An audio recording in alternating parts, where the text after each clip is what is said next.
Welcome to the lesson that will get you started with the photography unit. The first thing you want to do is make sure that you have the folder called Photography Techniques on your desktop. I'll go ahead and open that up. You should have the background folder, close-up, depth of field, framing, leading lines, rule of thirds, symmetry and patterns, and viewpoint.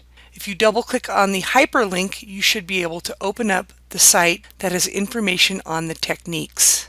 You will be adding at least 2 images per technique from the internet into the folders.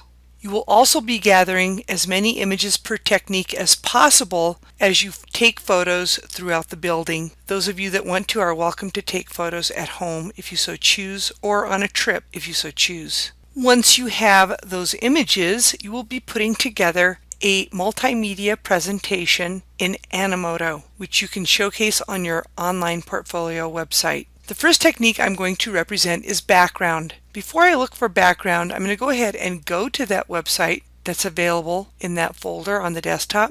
On that website, there is a Google presentation. You're going to go ahead and click on that Google presentation to read the description of each technique to get ideas of what kind of photos you want to look up. So the first one is background. You want to avoid taking pictures of subjects that have a busy background. The subject will often blend in with the background. Find a background that won't compete with the subject. So if I look at the photo on the next slide, as you can see, your eyes should be drawn to the man in the photo because the background is not that interesting. He is more interesting than the background. Same with this woman. You're focusing on the subject. Here's a former student.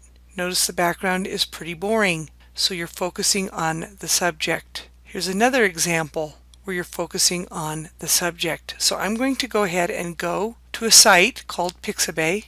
Pixabay allows you to get images, and you don't have to give credit for using their images in presentations. So I'm thinking of a possible image that might give me a boring background and an interesting subject. So I'll go ahead and type in hot air balloon. So I'm scrolling through, I'm looking for a relatively boring background, and I'll go ahead and click on this one. Your eyes should definitely be drawn to that hot air balloon. So it's a good sized image, it's of good quality. So I'm going to right click and choose Save Image As. I'm going to go to that desktop folder called Photography Techniques and open it. And I'll open up Background, and I'm going to type in Background 1. Now I need to get 2 background images. The next image would then be saved as background 2.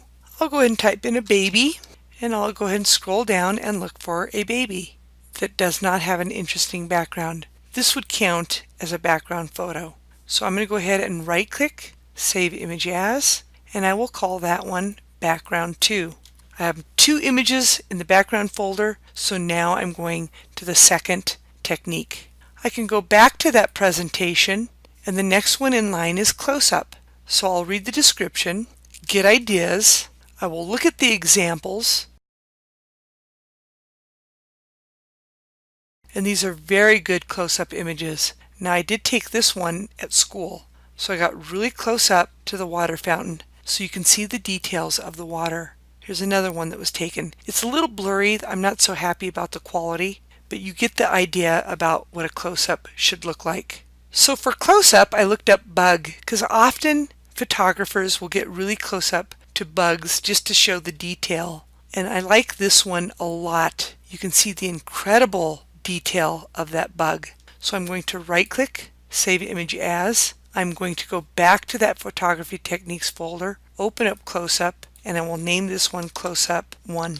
I will now go find a second close-up image. For the other close-up, I looked up flowers because, again, photographers tend to get close-ups when they do flowers, and here's one. So again, I'll save image as. I will call this one Close-up 2 in that close-up folder. Do make sure you get them in the appropriate folder. So I'm going back to the presentation, and the next one is depth of field. So do read the information, look at the examples to get an idea of what each technique looks like. I did want to point out, if you don't want to go to Pixabay and you want to go to the internet to look for an image, go ahead and type in the next topic. In this case, I'll just do rule of thirds photography. I will choose images. I will choose Tools. I will make it a large image under Size.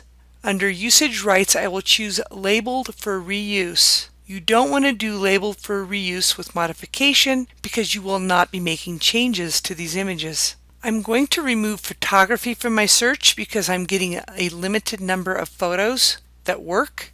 So here's a good one. I'll click on this image and it's of good quality. I want to point out that this could also be depth of field. You get a sense of depth because the background is a little blurry. So you determine if you want that to be a rule of thirds or depth of field. In this case, I'm going to save image as rule of thirds. I'll get it into the proper folder and save it. I do want to point out that I just typed in photos with the intention of going through the images to determine which technique is being represented. So I came across this one that could easily represent leading lines. Do not save that tiny image. You want to select View Image and hopefully you'll get the bigger image. So there you have it. I'm going to right-click, Save Image As. I'm going to go to the proper folder, Leading Lines, and I'm going to call it Leading Lines 1. This concludes the session on how to get images into your Photography Techniques folder. Until next time, you have a wonderful day. Blah, blah, blah. Miss Clementi talks forever. You should have photos of me in your presentation. It's so beautiful.